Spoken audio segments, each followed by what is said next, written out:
Gubernur Sulawesi Selatan Syahrul Yassin Limpo secara langsung meresmikan bangunan baru Baruga Patinggaluang yang berfungsi sebagai gedung serbaguna di area rumah jabatan Gubernur Sulsel, Kamis 16 Maret. Baruga tersebut nantinya akan menggantikan fungsi dari Baruga Sangiaseri yang selama ini berdiri kokoh di area rujak Gubernur.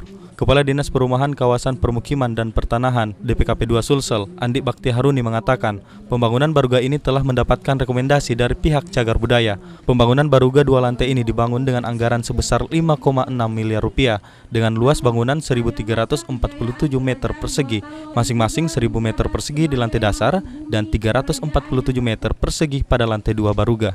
Kita bangun untuk mengganti Baruga Sangiaseri. Baruga Sangiaseri diganti di samping karena sudah tidak lagi memuat kapasitasnya, juga untuk mengakomodasi masukan-masukan halayak bahwa ini gubernuran mesti bisa dipandang dari berbagai sisi. Jadi Baruga ini dibangun untuk itu. Kapasitas Baruga Karem Patinggaluang ini kurang lebih 500. Sementara itu, Gubernur Sulsel Syahrul Yassin Limpo mengatakan satu prinsip yang harus dibangun bersama, yakni Sulsel tidak boleh kalah dari provinsi lainnya, sehingga pembangunan ini sebagai salah satu upaya dalam menghadirkan pemerintahan yang lebih baik. Dan sebelumnya gedung Sangiaseri sempat mendapat teguran dari Balai Purbakala, maka dari itu dibuat Baruga Patinggaluang agar tak menutupi rumah jabatan.